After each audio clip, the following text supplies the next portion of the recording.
Hello, everyone, and welcome back. I'm Joe Chappelle, and you're listening to episode 54 of the OBGYN podcast.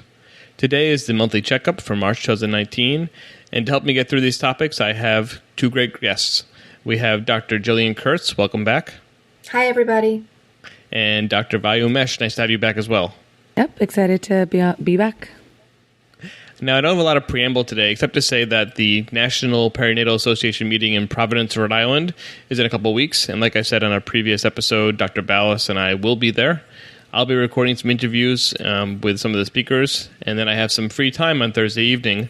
So if any of you listeners are going to be in the area and you want to get together, have a drink, or just hang out, then please let me know, and we'll see what we can arrange. The best way to do that is to send me an email at feedback@obgyn.fm, and as always, that's in the show notes, and then we can take it from there. So I hope to hear from some of you, and I'm excited to get some FaceTime with some of the listeners. All right, well, on to today's show. We have three great topics. If we get through two of them today, I'm going to be excited, so the third one will be bonus. The first one is, on our last monthly checkup, we talked about the new abortion law in New York and a couple other places that have similar laws. And I made a comment saying that the only way to really combat the negative use of these laws was to have women tell their stories about why they had a termination during that time frame after 24 weeks. And it just so happens that not long after that podcast was put out, that CNN posted a article with three women's stories, and I found them to be very moving and very powerful, and I actually wanted to go through the three of them because I think they actually highlight some issues in OBGYN and some reasons that you wouldn't necessarily think about when you're thinking about these late-term abortions. So before I do that, actually, obviously, Jillian, you were on the episode with me, and Vi, you weren't. Is there any kind of thoughts you have about the late-term abortion that we didn't bring up last time, or any thoughts you've had since either thinking about the episode or listening about it? And I'll start with Jillian. Sure. Well, one is we should stop calling it late-term abortion and call it later in pregnancy abortion to try and be more accurate.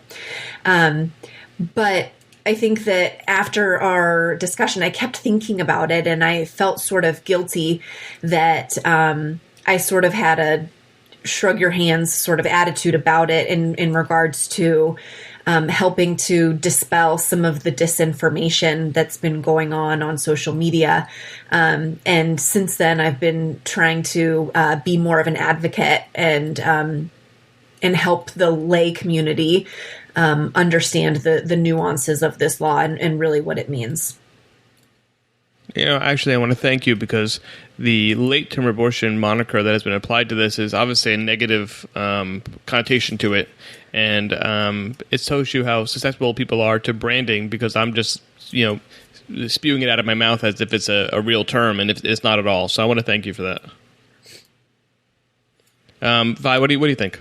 So this is something that's really interesting, mainly because we don't get as much exposure to this in residency as, say, terminations that occur at an earlier gestation. I think, as you progress, you kind of read up on it. You do see a few patients, and then the stories kind of stick with you. And I think the CNN article was excellent for showing you the other side. Even as providers, sometimes I think the human aspect of it is lost upon us because we oftentimes, especially as residents, see these patients in a very controlled medical setting, and you don't know as much of the backstory. You don't know much of their decision making, and you kind of see them when they have made the decision. So this is something that I was very excited to learn more about, and I am excited to talk about. But in terms of my exposure to it, I'm hoping to have more experience with it, just because it seems to be such an important and a topic, especially given the legislative implications as well. Yeah. I think what you said there about not knowing their stories. Now, this is my personal experience, and you guys can disagree with me, and I'm okay with that, is when I have women who are going through something like this, I often, in my attempt to disassociate, because unfortunately in OBGYN we do see bad things, and the only way for me anyway, to get through that is to disassociate a little bit. And I don't go out of my way to find their stories because I know that, and a lot of times that's going to break me, and I'm not going to be able to provide the medical care to them that I need to. And maybe that's my own failing, but I find that in myself. I don't know. Do you guys have any experience with that? So I mean, I can sort of talk about my first experience. In our OBGYN program, we rotate at Planned Parenthood. And this was my first experience dealing with terminations. And this, I believe, truly exemplifies what you just mentioned, Dr. Chappelle, which is at these clinics, oftentimes there's, 15, 20 people scheduled, and our attempt is to provide care for as many people as possible. And that involves somewhat expediting these cases, and they have a workflow where there's an intake, the nurses talk to the patients, make sure they're medically cleared, and as the practitioner, you meet them literally for the procedure. Oftentimes they're already sort of sedated, and then you don't really have any follow-up with them after the fact. So it truly feels like procedure after procedure after procedure, and there's no very, very little contact with the patient outside of this. And I don't know. I mean, a part of me thinks that perhaps this is the only way to maybe be able to do 20 procedures, say, in a day, as opposed to connecting with people and then having sort of the emotional a turmoil that may cause. But on the flip side, I had a very interesting response to this. I've always wanted to be able to provide these procedures, but doing them at the end, I felt like I'd done something wrong. And I don't really know why, because truly I don't believe that it's wrong, but something about that day didn't sit well with me. So I don't know if that's because I felt like I was doing a procedure without any patient contact, or whether the volume of the procedures was what was troubling. I don't know. It was a very difficult thing for me to process, and it took a lot of talking to people, and I still obviously haven't figured it out. But it was just something that I did not expect to react to in that way. Well, I want to thank you for sharing that. That's, it is a very emotional thing, both for the providers and for the patients. And in some senses, I think you're right that unfortunately, in our modern medical setting that we have, especially with women who don't have good access to care, we end up, small number of providers performing a lot of services, and it ends up becoming almost like a factory line in order to get it done. But that doesn't mean it doesn't take an emotional toll on us, and it certainly doesn't mean that we don't care about the emotional status of the people that we're helping. But we don't necessarily have that time to give them if we want to provide the medical services that we're also trying to provide. So thank you. That's actually a very difficult thing to talk about, Vi. So thank you. Jillian, did you have thoughts? No, just to sort of to encourage Vi to pursue it again, because I think that's a very natural, normal response to being exposed to something like that for the first time. And I don't necessarily think it means that you won't be able to provide those services in the future. You just have to develop, a defense mechanism, like Dr. Chappelle said. Sometimes you purposefully dissociate a little bit in order to accomplish the task at hand. Yeah. I think I said it before, but I'll say it explicitly, is that performing or providing these services isn't just difficult for the woman who is getting the services, it's difficult for us as well as the providers. Right, exactly. And I don't think that anybody, even the people who are the strongest advocates of abortion termination, I don't think they would disagree with that. And everyone has their own way of coming to terms with that. But it is something that can be both powerful and emotional for us as well. So I think that your feeling there is correct. And what you decide to do with that going forward, that's between you and you, essentially. No, I think one positive thing that came from this is it was clear after talking to some of the other residents, a lot of people felt that way. And we've been talking about setting up some kind of a debrief session after these Planned Parenthood rotations, because we inherently debriefed on our own. But I felt like this was one of the few cases where a structured sort of session with someone who does have experience could help facilitate a better conversation that would maybe allow for some level of resolution, but just something that we were kind of talking about on the side. That's a great idea. And, we'd have to ask the Ryan people if that's part of their curriculum. Now, we have we call it a Ryan rotation because we have a Ryan program, but we don't have a Ryan fellowship at our Stony Brook. But certainly I think that should be part of it, because that is just recognizing that it does affect everybody, and some people, actually probably everybody, needs an outlet to talk about that. Even if it's something you want to pursue for the rest of your life, you still having an outlet to talk about it is good. No, I think that's a great idea. I mean, we know that there are a shortage of OBGYN physicians willing and able to do these procedures. So the more we can do to facilitate this process and make people overcome some of these challenges that maybe otherwise they would just give up on the idea of practicing these procedures, to help them incorporate it into their practice. Absolutely. So there are 3 stories in the scene, and actually they think they did a very good job of choosing 3 that are pretty representative. I mean, they're all not exactly the same as this, but they kind of represent similar themes, if you will. So I want to kind of go through them. And this is really for our listeners out there who maybe didn't read the article or aren't exposed to this and don't really know why people are seeking these terminations after 24 weeks. So in the first one, it was a woman who, she had good prenatal care, although I've actually seen this in women who didn't have prenatal care up until 24 weeks. And then after 24 weeks, they get a diagnosis that their baby's situation is not compatible with life after birth. And so what do you do with that? And some women, I think, they choose to deliver their baby as normal and knowing that the baby's going to die. And then other women decide that that's not something that they would like to do, and they would rather terminate that pregnancy prior to that because they feel like that is best for themselves and for their baby. And so that's the first story here. And there's a theme in these, and a lot of it is cardioplegia. And cardioplegia, for those who don't know, is usually injecting I think it's potassium. I forget what exactly it is. Potassium something. It's like basically amniocentesis. You pass a needle through the skin into the uterus and into the heart of the fetus, inject the potassium, and it causes the heart to stop. So it's a way of ending the fetus's life there. And then in this particular case, then the woman went on to have a vaginal delivery, I believe. And just her talking about the ability to decide when her baby would die and in what circumstances, that was very powerful to me, because she was thinking, my baby is going to be born and then maybe suffer after the baby is delivered if it goes to term, whereas I can control my fetus's, she calls it her baby, but her baby's suffering. And that was powerful to me. I don't know if you guys have any thought about that before we continue on to the next story.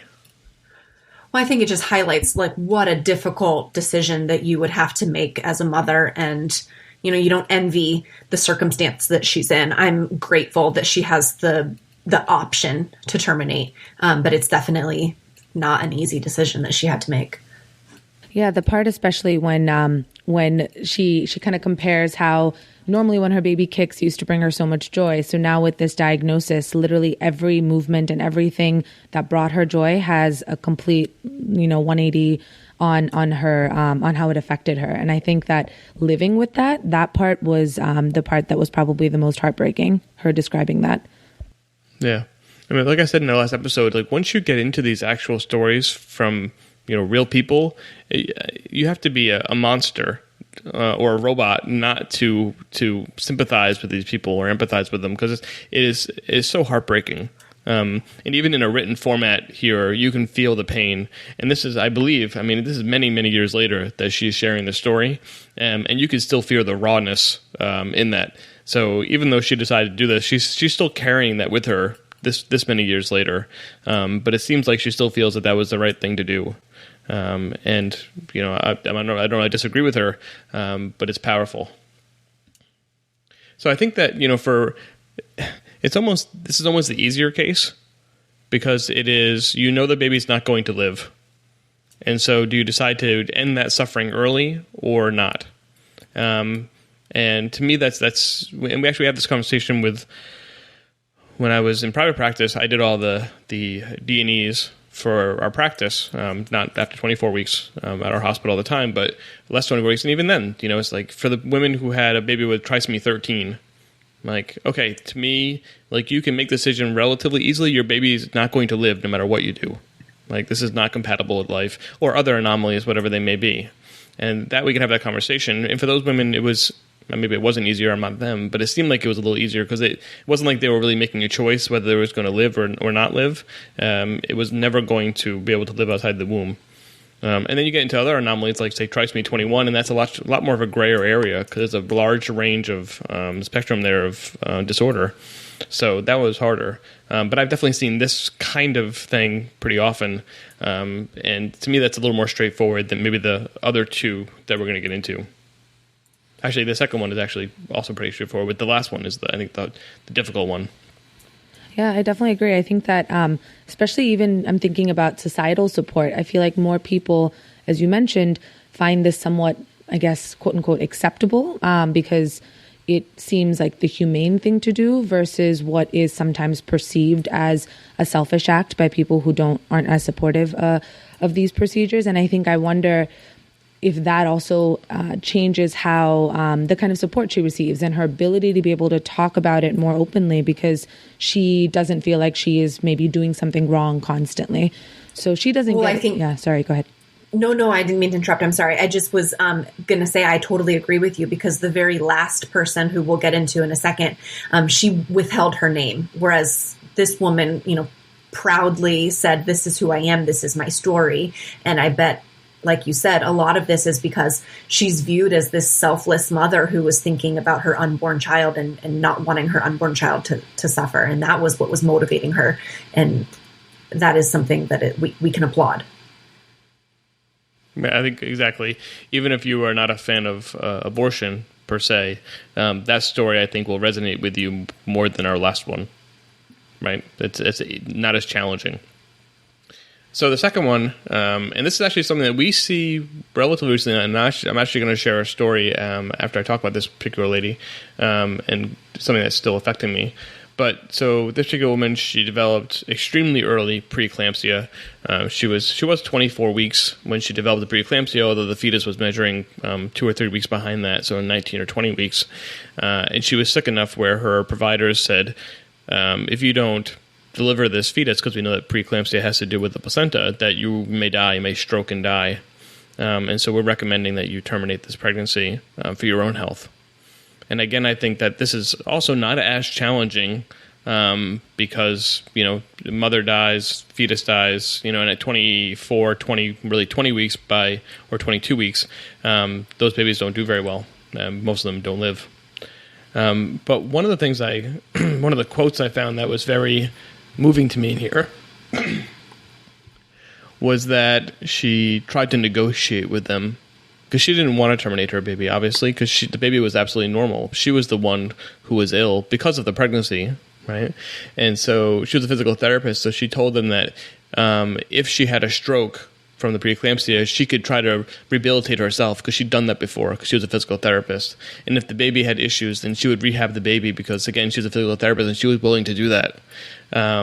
And we see this in other situations in life where people, negotiate bad outcomes and they try to come to terms with it. But that particular paragraph, and it's only, I think, 3 or 4 sentences, almost broke my heart. It was so sad to me. I don't know. I mean, is this different than the first case, or is it like pretty similar to you guys? Well, I think that she's probably left with more guilt after it because she chose her life over the life of her baby, which, is not really true. But I'm sure that she felt a little more guilt about this. And this one, as you mentioned, sort of, it almost felt like the decision was somewhat made for her. That paragraph you mentioned, absolutely, that was very difficult to read, but more the way the narrative goes, it kind of just seemed like she was not really given much of a choice. And it was sort of a no-brainer from the medical perspective of how to handle this. And I don't know if that makes it easier or harder, but it definitely seemed more definitive than say even the first or the last story. I think you're right, Jillian, because in the first one, the fetus was not going to live, right? So yeah, it was not as big of a thing. And this one, otherwise normal fetus, although a couple weeks behind, and probably was not going to do well over the long term with a significant growth restriction, but still otherwise a healthy fetus. That does make it, I think, guiltier, more guilt from the mother. And I wish we always wish we could make it not be guilty, but I don't know that there's a way to do that. I think it's inherent in human beings to feel that guilt. So my story with this is probably about a year ago now. We had a woman's third baby. She was 23 weeks, and she had a basically massive stroke at home. And when she came into us, she had no brain activity. And so I had to have a very difficult, with the neurosurgeon, myself, and the family, a very difficult discussion about what to do with her, because the baby was fine. She was 23 weeks pregnant, but she had no brain function. Her brainstem was done from this massive stroke that she had.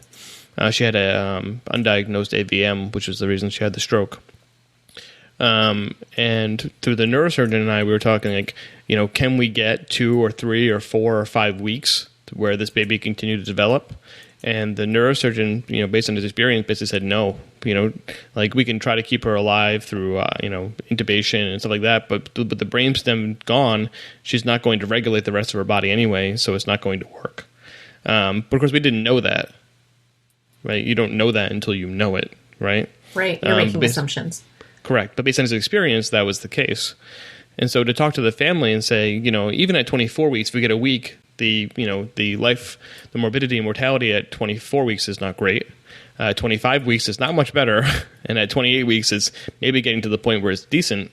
And the fact that we don't think we can keep her alive that long to do that, what do we do with that? And that was probably the most challenging thing that I have done. And just the other day, I was walking by, we have a respite room near our ER where this conversation took place. And I walked by it the other night when I was on call, and I actually had an emotional, visceral response to seeing that room, because I'm still carrying that conversation with me. I don't know if you can sound, I'm actually a little emotional talking about it. What ended up happening? But that was very, very difficult. They ended up withdrawing support for her and letting them both pass. And she, within an hour or two of doing that, she passed. The CT scans of her brain were very impressive, not in a good way. But that was very challenging for me to try to counsel someone with an assumption. That was very, very difficult for me. I don't know that I did it well, and I don't know that I'll do it better next time. But we're not trained for that, right? No, that's awful. Yeah. So that's my challenging experience. Whew. Give me a second on that one. Yeah, it's interesting. This kind of ties it into what we started talking about, which is, this article, the purpose of this is to shed light on these 3 women and their stories. But I really do think something that is not as openly talked about is the effect on providers. And this is a different kind of situation where, a difficult conversation. As you clearly exemplified, it takes a toll. You carry that with you. How the sort of agony that providers have to go through when you have to counsel patients, and without putting your perspective or your opinion in the way of their decision making, but still trying to remain unbiased in a situation that really is difficult to stay objective in. So there's just, I feel like there's something there, and there's definitely something worth probing and doing a little bit more digging on how that even impacts women's decision making, because we're the ones who provide the options. We're the ones that oftentimes the one and only people they talk to about this. So there's a huge role providers play. And I think that is often sort of pushed under the rug in terms of the impact we can have. Yeah, in this particular case, I felt like, well, I've talked in the past, and no one listening will be surprised that I think that informed consent is mostly BS, right? And in this particular case, they were looking for someone to tell them what to do, or at least to give them an avenue of what to do. And so the neurosurgeon and I, we told them that it was unlikely that this baby would survive no matter what we did. And so, I don't know if we used the word we would recommend, but basically we recommended, withdrawing support. And so in some ways, that was my decision. They made the decision at the end of the day, but I led them to that decision. So I feel like I take ownership of that, and I feel like maybe that's why I still carry that with me. And I'm not sure, I don't think I would have done it differently if I had to do it again. And that, like you were saying, Vi, that's a small sliver. What I'm feeling right now and what is coming through this microphone right now is a small sliver of what these women have to go through and carry with them for the rest of their lives. But it really made me appreciate more about the hard decisions that these women are making and the effect it has on the rest of their life. So it was, I don't know, eye-opening is the wrong word. Heart-opening maybe might be the right word for it. Mm-hmm. All right, so moving on to our last one, and I think without argument, probably the most challenging of the three of these, is a young woman who, as Jillian said, did not give her name, who she was young. She was 19 years old. She was living with a host family in Florida, and she found out she was pregnant. And she had grown up without her mother, who had abandoned her, which she says applies to this, and I have no doubt colors her experience. And she decided, and it was actually relatively late in the pregnancy when she accepted the fact that she was pregnant. She was in denial for a long time, so she was like 30 weeks pregnant. And she decided that she could not care for this baby and did not want to have it. And so she went through some pretty significant lengths in order to find a place that would help her with this termination. And she went through with it and was able to terminate. And she seems to feel like she made the right decision for her life. That the trajectory of her life would have been very different if she had gone on to have this baby, even if she had given it up for adoption. So in a case like this, which I think is way more challenging, do you think this alters the conversation around termination? Are these kind of cases that we think that shouldn't be legal, or should all terminations be legal after 24 weeks? I think this is a lot stickier. So I'd like to hear from you guys what you guys think. What do you think, Vi? So this one for sure. I think this story resonated with me, I would say the most, mainly because I have had personal experience of so many patients coming to our clinic when they are much further along, knowing actually early on that they didn't want to carry the pregnancy. And the reason being lack of access to resources. So the thing that they kind of alluded to here, where she jumps around from clinic to clinic, kind of falsely being misguided about her options, even being told to come back in a week, come back in 2 weeks. All of a sudden it adds up, and now she is much past 24 weeks and her decision has never changed. So that part of it for me was very hard to read, and I understand how that can happen. I have seen it happen. It is very easy for the 1 week, the 2 weeks to just add up. And that to me is a failure of our system, because this would not have been a conversation this woman's story would not even have been published had she just gotten access or care at the first place she went to. So I think that was the first part of this that I wanted to talk about. No, I think I'm really happy that CNN chose to include this third patient, characterization, because I think that it highlights, like you said, Vi, a really important point, that the reason that women might be electively choosing to terminate their pregnancies in the third trimester is most often because of barriers to access in the first and second trimester, when it would have been cheaper and safer for those patients. She was an immigrant, or she was not a native English speaker, so that had to have been a barrier. She was in Texas, which is a state that isn't super friendly to abortion. So it just sort of highlights that she probably knew that she didn't want to keep this pregnancy much earlier on, but for lots of reasons going against her, sort of got pigeonholed into having to do it in the third trimester when it wasn't ideal for her or for her providers. And less safe. Right. Even from just a strict medical point of view, it's much safer to do it earlier in the pregnancy than it is later. I don't think you can overstate what you just said, Jillian, and I think Vi as well, is that the overall move to restrict access to not only termination, but actually also just medical care in general. We took a step forward, maybe half a step forward with the Affordable Care Act, and now we've taken half a step back with access to care. But if you don't have access to care and you don't have access to early termination, like these are the stories that will come out. Now, sure, there are still, I think, people who will wait until later in the pregnancy because they're in denial or whatnot. And it almost seems like that's the case here, but I think you're right, Jillian. If you read through the lines here, she decided much earlier and probably just didn't have a place to go. And also she was living with a host family, and I think there was some dynamics there that went into it. But if she had access to care earlier, this story wouldn't exist. So in many ways, this story is a failure of our healthcare system and not her failure. Agree. Yeah. But that being said, and this is something I brought up in the last podcast, and this is the political side of this, Like her story is the story that's going to be blown up big and put on a anti-abortion poster. Right. So how do we combat that? And I'm not sure we can. First of all, I'm not sure we have to, or that we should.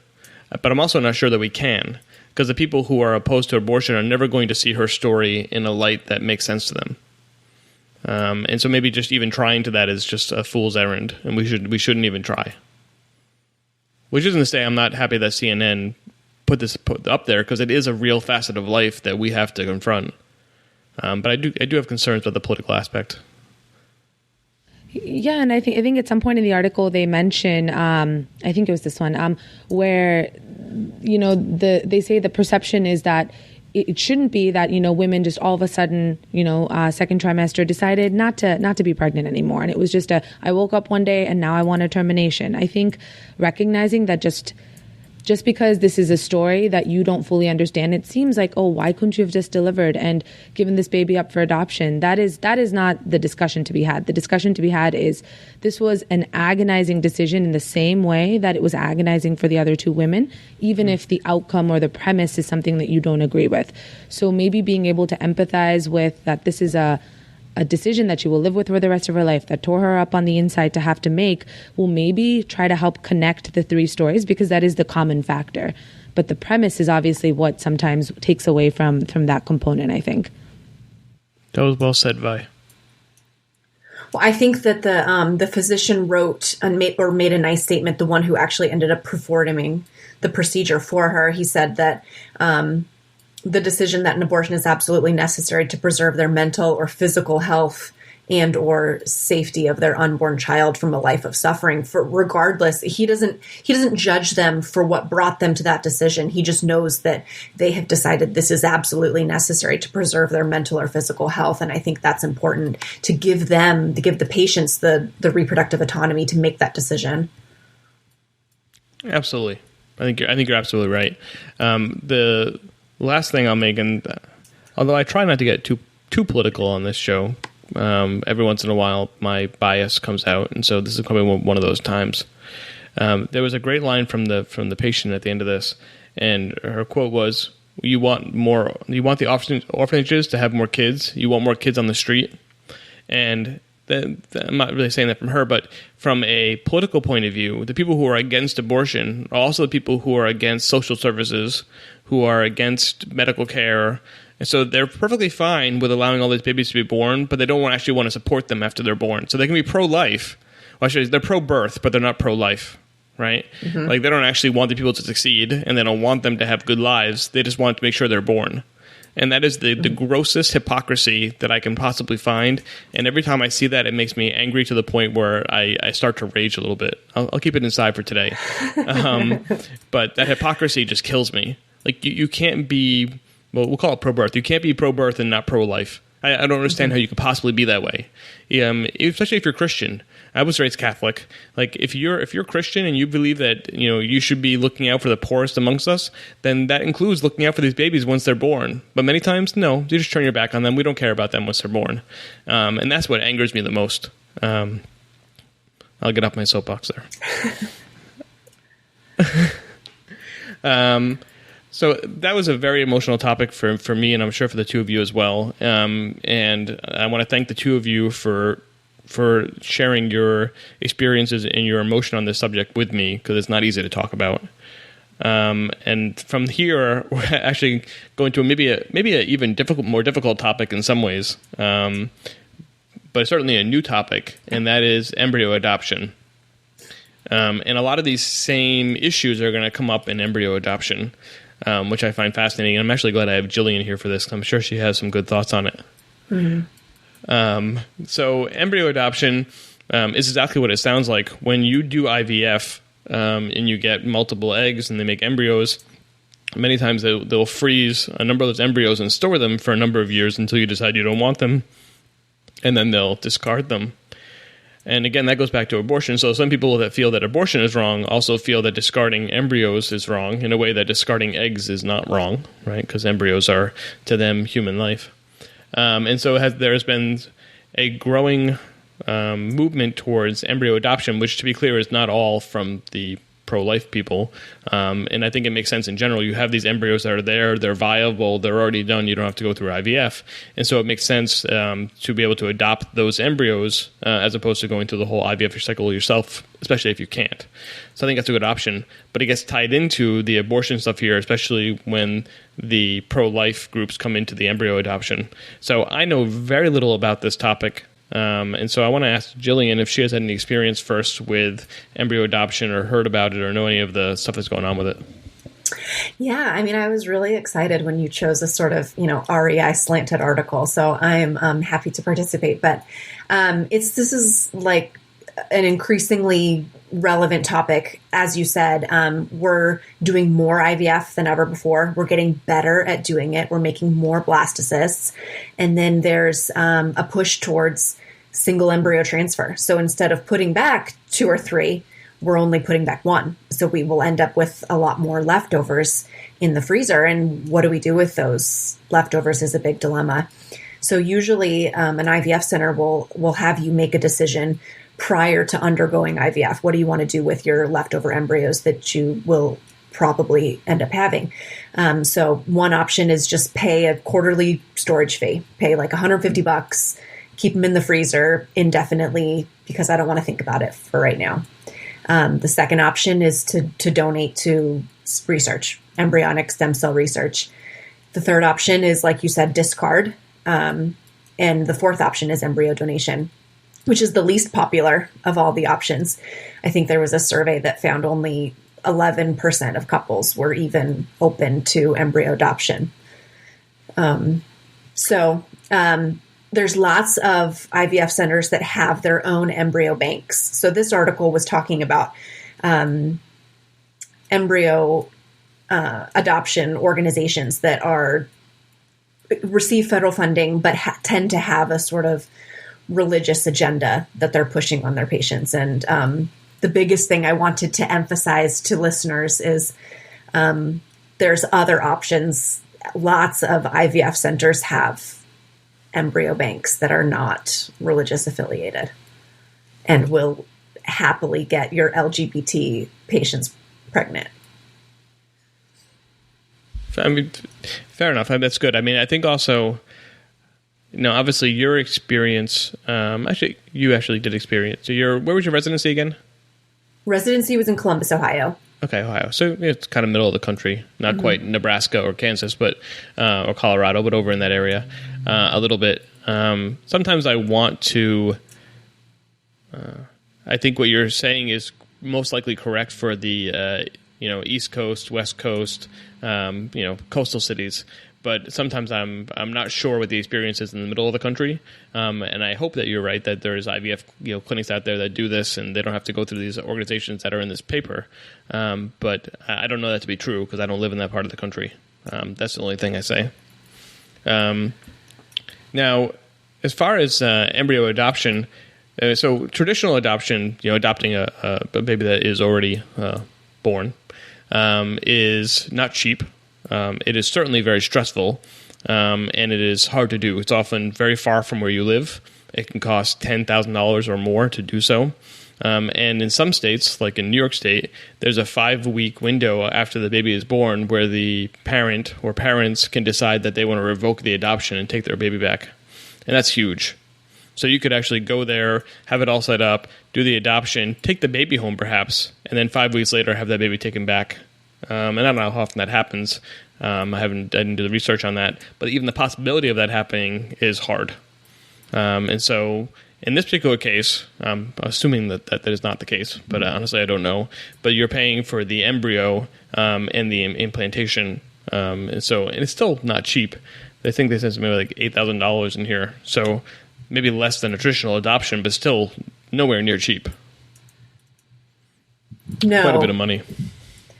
Right. And so in theory, the embryo is supposed to be free because you're not supposed to be able to buy or sell a baby. You can buy and sell gametes, sperm and eggs, but in theory, the embryo itself is supposed to be free, but it is associated with lots of costs like the the transfer fee and the medication fee and, the legal fees and everything that goes into it. Right. And I mean, to be fair, in the traditional adoption, most of that is legal fees and traveling and all that stuff too. It's not, obviously you're not paying for the baby. Value of a comment? No, I was going to say, you guys kind of just touched on this. The thing that stood out to me from this was one of two things. One is who owns them. So obviously, is it the center that mitigates and facilitates all of this, or is it the couple themselves that technically own the embryos? And then do they get a fee for when someone gets one of their embryos? Is there a money exchange? And if there is, it's that doesn't sit very well with me, because the whole question is, when do you define life? And if you are defining life, as a lot of the centers say, the embryo is what they consider human life, which is why they can't necessarily discard it, then you're exchanging money for the embryo. And how is that a lot different than, a little bit long-term slavery, right? It's the same thing. You're paying for life. And I guess that concept was a little bit interesting. But I think you guys kind of said that, sometimes you can offset that by saying you're paying for the legal fees and the processing fees, but not necessarily the embryo itself. Well, the donating couple does not receive any money in any of these circumstances. The donating couple is always is just donating.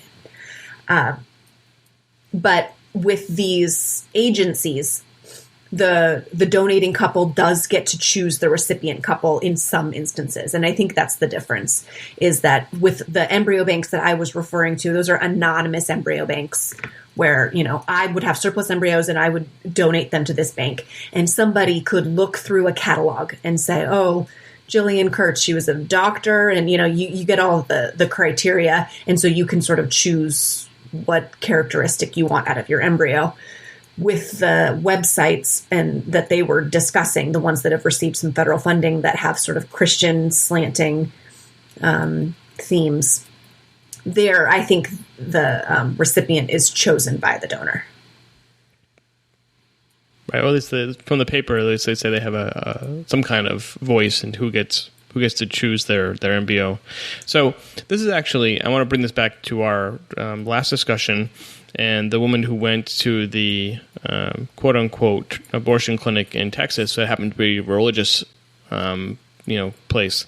There was actually an episode of John Oliver last year that talked very well about this, about these centers whose goal is not to provide abortions, obviously, but they don't build themselves that way, and so women go there not really knowing what they're getting.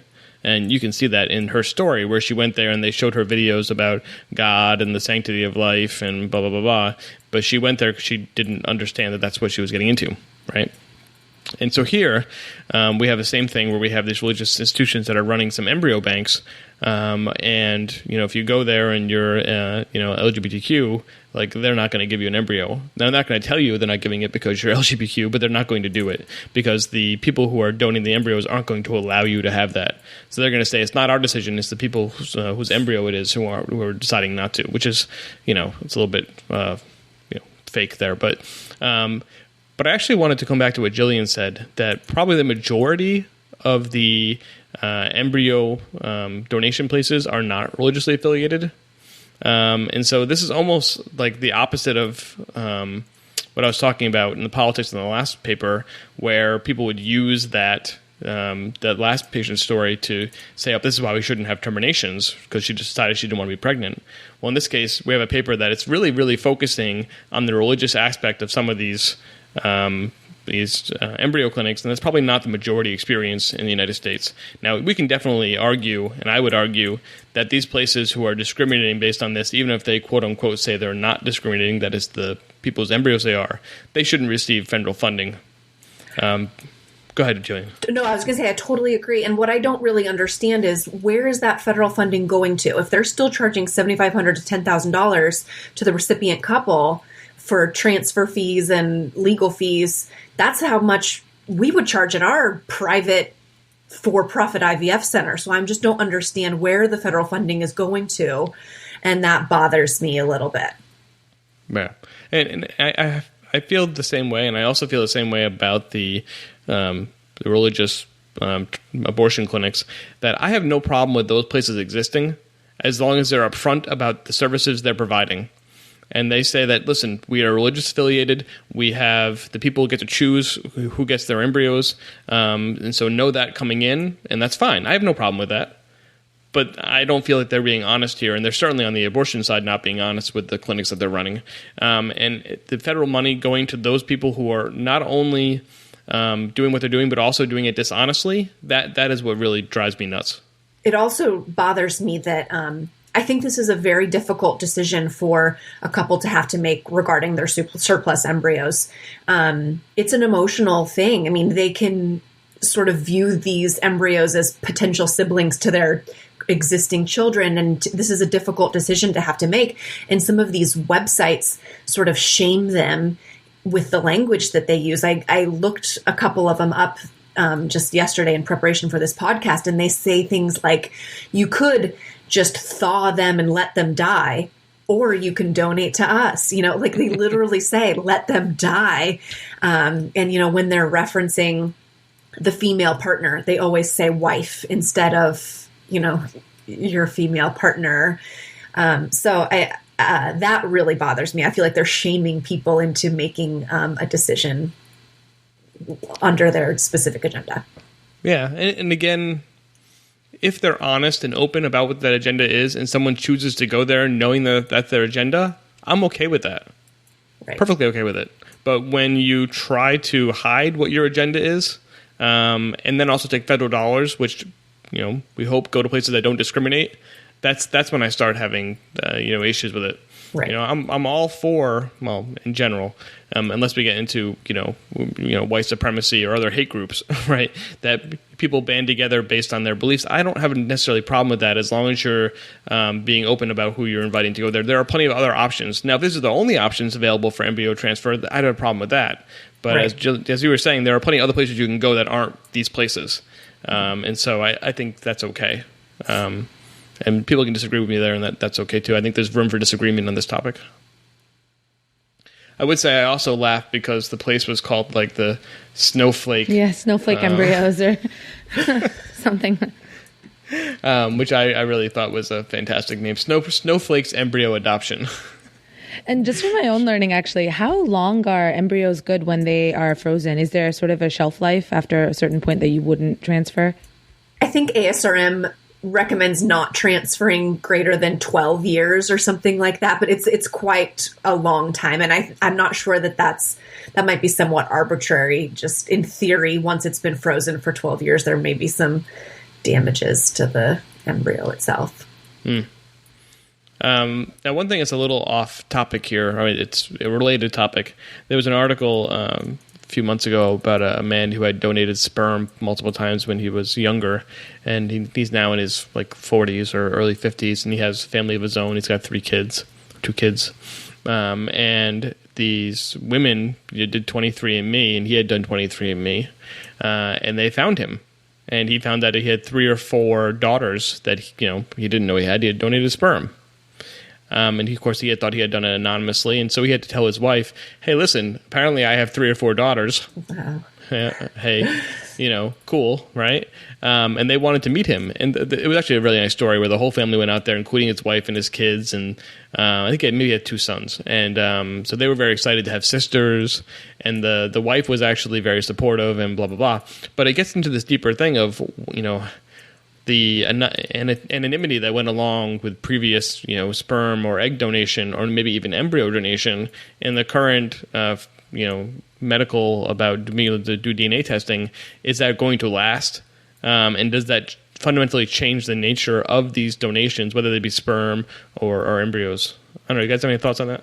No, I think that's a great point. And at our facility, we require that patients go through psychological counseling before getting donor of any kind, whether it's sperm, egg, or embryo donation, and they have a conversation about that. How will you approach this issue in the future? If your kid wants to do 23andMe, how are you going to broach that topic and come up with sort of some strategies ahead of time so that you don't encounter some family crises in the future? Yeah, what you mentioned, Dr. Chappelle, that would be my biggest fear with this. Especially, I think there was a point when a while ago, there was a big story that came out about a girl who was in college who was paying for college by donating her eggs. And I remember just talking about it with a bunch of my friends. And I think the thing that I thought about that was, I don't know how I would handle a child showing up like 10 years later being like, hey, you're my biological mom. I'm not saying I have an opinion necessarily one way or the other, but I think that would be a huge factor for me to ever agree to do this, just because I feel like I would have ownership of that no matter when that person came into my life. And I think that would be very hard to dissociate from. So it's got to be challenging. My own experience, I'm doing a lot of personal divulgence tonight, but in my own experience, my father, biological father, I wasn't raised by him. I was raised by my stepfather and my mother. And I didn't meet him until I was like 20 or 21. I knew him when I was 3 or 4, but that doesn't really count. You have no memories from then. And that was really challenging for me to have all of a sudden this other, parent. I mean, I knew he existed the entire time, so it's not quite like the story where you just, find out maybe you're adopted at some point. But being able to try to explore that side of my life without also feeling like I was somehow, was a better word for it, but like dissing my stepfather who had raised me, like that was really hard for me to like navigate that thing. And both of them were actually very great about it. So it was great, but it gave me a lot of angst. So I can only imagine adding on top of that, being, having a sperm donation or egg donation and having a parent that didn't even know you existed to begin with. Mm-hmm. Right. It's gotta be very challenging. Anyway. So I think that we're going to save our last topic for another day. It's actually a good article, so I think we might save it for our journal club for next month. I think we spend enough time talking about hard subjects tonight. So before I wrap up, Jillian, Vi, do you guys have any other things that we didn't talk about in these two things? It definitely was a theme that ran through them. There's a lot about the personal experience of the women who are going through it, the experience of the providers that are going through it, and maybe some of the other political stuff that comes along with it. So I don't know, any other thoughts before we close up for tonight? What do you think, Vi? With regards to the last article, sort of another thing that crossed my mind was just the concept of adoption. So I don't have numbers for this or anything like that, but I wonder if embryo adoption becomes something that more couples opt to do, how does that take away from the rates of adoption of children, both domestically and internationally? And should there be a push to have more parents try to adopt children that are already in the system? Is that even I'm not saying providers, but is that someone else's job to do that? Just some interesting things, because it is saddening to me that, if we're creating life or propagating life from cells, what are we now doing about kids that otherwise would have gone to these homes? So just an interesting thought. Well, I think you'd need to have a study where you surveyed couples, because I think those are two separate categories of people. The category of person who is willing to adopt an outside person versus the category of couple that will do anything and everything possible to have their own baby. These couples go through round after round after round of IVF, determined to have their own baby. And then they finally say, okay, you know what? I'm okay with embryo adoption. I don't think from my limited perspective, and this is just anecdotal, I don't think it's people who were otherwise going to adopt an outside child from, and then chose instead to undergo embryo adoption. I think it's couples that were going to give up on having a child altogether and said, okay, let's do an embryo adoption. But a study. Yeah, I was just thinking mainly because they've sort of given up on this idea of their own biological material. So I thought that was my thinking as to why they may overlap. But I totally see what you're saying with the mindset being very different. Mm-hmm. Well, I think, Vi, you raised an important point, though. And I think, Jillian, you're right. We don't have the data to really know what that effect is. But I think it's very important. Going back to our last woman from the CNN article, do we want more kids in orphanages? Is that what we're trying to do, no matter how we get there? And if we do find that a significant number of people are going for embryo adoption as opposed to the babies that are already alive, I think that is challenging from a societal point of view. And we get into this sometimes from in a public health point of view, which is sometimes what is good for society is not good for the individual. And those are difficult conversations to have, especially because humans, as we have discussed, are very good at the one-on-one and very bad at the multitudes. But I think that from a public health, public policy point of view, I think that study that Jillian says needs to be done. And Jillian, that might be a good study. I was just thinking that. Just saying.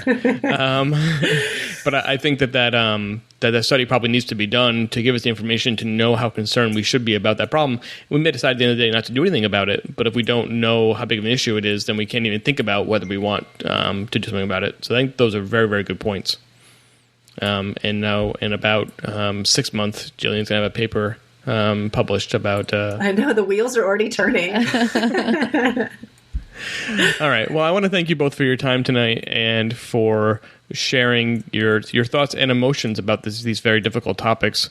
And I look forward to discussing these more on future episodes because I don't think they're topics that are going to go away. And if we as OBGYNs don't take the lead on some of these conversations, I'm afraid that other people will, and the outcomes of that won't be great. So thank you both. Thank you. Thank you for having us. Yeah, this was great. So like I promised you guys in the last episode, I will have an episode on diabetes and pregnancy. As we were discussing before the show started, my entire family had the flu last week, so that kind of put a damper on my ability to get anything accomplished. But it will get done. I'll get it out there for you. I'm very excited about it. And so until you can listen to it, I want to say thank you for listening, and I'll see you guys next time. Good night.